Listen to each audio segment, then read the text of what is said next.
Welcome to the Rewards Master. Today I'm going to talk about a card that is going to be talked about a lot in the near future, but probably not as much as its cousin, and that is the Business Platinum card from American Express. What's interesting about the Business Platinum is in some ways I think it's probably easier to get because they promote it, they push it much, much harder. I think they send it promotionally to more and more people. And so let's talk about it, how it's different. Now you'll notice that I'm dressed a little odd today. Well, that's because one of the little ones in our family has his birthday party today, and you can guess what his favorite thing in the world is. So Bob's got to comply. If you would hit the like and subscribe button, and let's dive into it.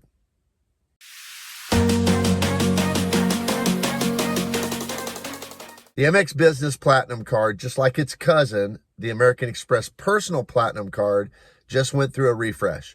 And in the refresh, it was up to $895 a year as an annual fee. Now, I'm going to tell you at the outset that I do not have an American Express Personal Platinum. I've never had one. I've applied for one. In fact, I just applied for one a couple weeks ago, and I'm again in pop-up jail. Now, I don't know why.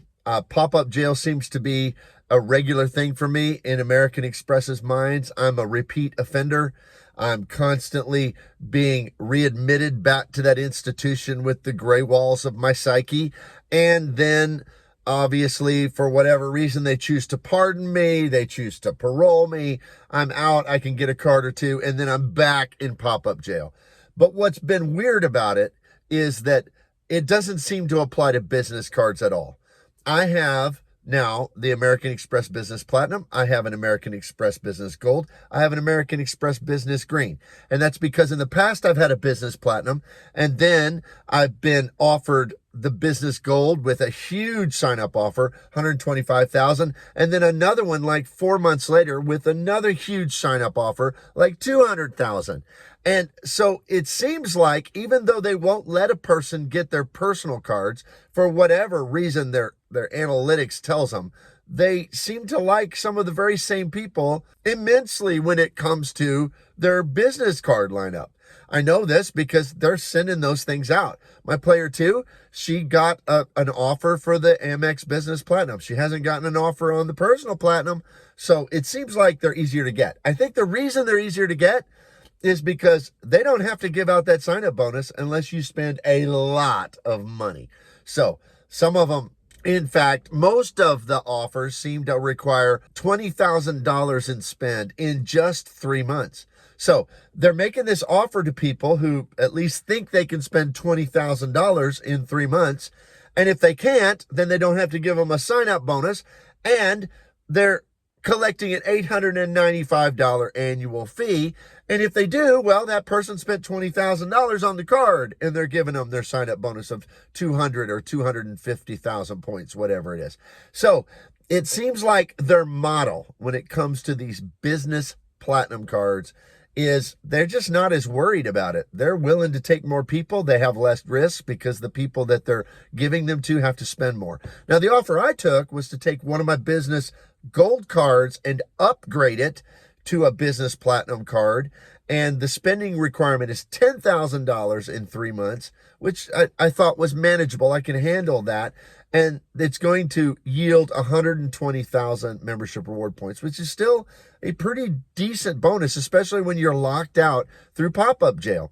So what is this card about? Well, before it had some somewhat good credits and somewhat useless credits. I think the big change to it is now it has an FHR credit, and it didn't have an FHR credit to it at all before. And that is $600 a year, $300 every 6 months, just like its cousin, the American Express Personal Platinum card. Now that helps because with $600, if you can use this, utilize it, and those are the kind of hotels we like to stay in anyway, so it's not going to be an issue. In fact, I've already got plans for my first couple times with the credit. No problem. So get the $600 back. That takes you down to a $295 an annual fee. Then you get the airline incidental credit, and if you know, it's not hard to get your money back on that one. So There, you're up at $800. It's only $95. You get $200 in Hilton credits, $50 every quarter. Well, at least two of those will be easy because we will definitely be staying in Hilton's, and we'll just use it at the restaurant or whatever it may be, or pay partial with the bill with that and the rest with the Aspire, whatever. And so that won't be too hard, although it's not as easy as it used to be with the gift card hack. So that is kind of gone away. But still, I think the Hilton credits are pretty good. So you've got some decent credits there. And the other one that's easy for me to use is the Dell credit. Now, this falls into the camp of one of those credits that's nice, but I wouldn't naturally use it. I wouldn't buy anything from Dell. I mean, I'd just go to Best Buy or do Amazon or Walmart.com, whatever. But they do have some things I could use, especially for this YouTube channel. I'm always needing flash drives, or I'm needing cables, or, a extended high capacity external drive, something like that. I can find something to use that. Now you say, yeah, but it gives $1,150 in Dell credit. Yep.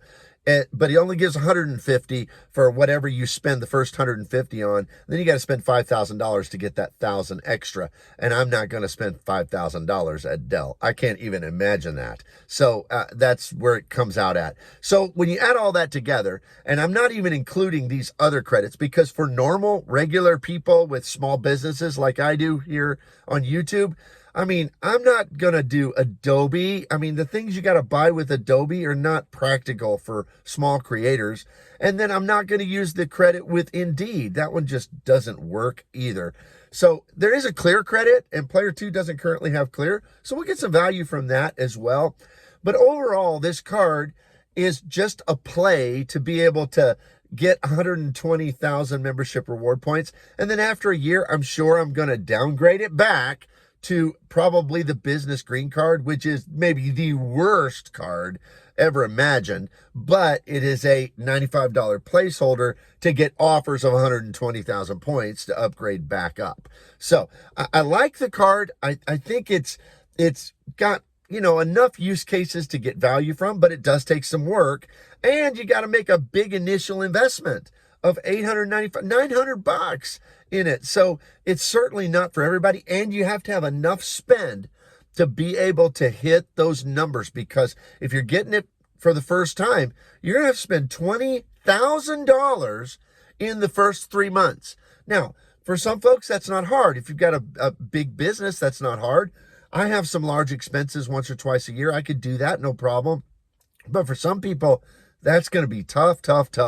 So you got to keep that in mind. Even the upgrade offer of $10,000 spent in 3 months can be hard for some. So keep that in mind.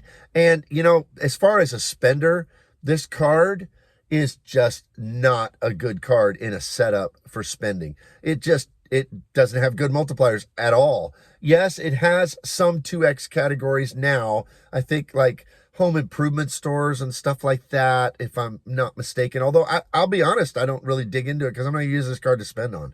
But it does have a few of those. I think if you make large purchases, you get some extra boost, maybe 2X. I think it used to be 1.5, now it's 2. So I suppose for some really big businesses that are making huge purchases all the time, this could be sort of a catch-all card, but not for most people, and not for small businesses for sure. And then, the rest of the categories it does have, like, if you book through their portal for airlines, I'm not going to do that. So it doesn't even have the direct with airlines like its cousin, the Amex Personal Platinum, does for 5X. So this is not going to be a spender. I'm going to put $10,000 on it, and then I'm going to use it for one of the other great benefits, which is lounge access. I haven't been in a Centurion lounge in a while because I had the Delta Reserve. That one's getting downgraded, and I only would go in Centurion lounges when I flew on Delta, and I wasn't flying Delta very often. So now, no matter who I'm flying, if there's a Centurion lounge, I'll be able to get in. So I'll enjoy that benefit as well. Priority Pass means little to me. Have lots of Priority Pass, so no problem at all there. The Delta Sky Clubs, I suppose, when I'm flying Delta, when I won't have my Delta Reserve, that'll be nice. So it'll be overall, I'll get my value out of it. It's going to be just fine. But be warned, if you look into this card, you really need to know thyself. You need to know, first of all, what can I spend and not get into debt beyond what I can pay at the, and not carry a balance. And you need to know, is this really, am I going to be disciplined enough to get my money back from the credits? Those are really the questions you have to ask on every card, especially high annual fee cards. All right, well, what do you think of the business platinum? I'm going to do a review of the personal platinum. I will tell you, the personal platinum I think is better, and I could see it more as a keeper card because I think you can almost get net positive value, serious net positive value, if you're real disciplined and a spreadsheet warrior with all of the credits on that one. But this one is just, it's above break even, but not that much above break even. So it's not as good as the personal, but I think it's a whole lot easier to get if you have the ability for high spend. So that's my evaluation of it. Tell me what you think in the comments down below. If you would consider my channel membership, it's $2.99 a month. I put out special videos just for my channel members. You can cancel anytime. And I also have early release videos, so consider that. Also, if you would, please hit the like and subscribe button. I'm almost to 2,000 subscribers. I'm really trying to get there by the end of the year. So if you would, do that for me. Appreciate it. And I will see you here next time.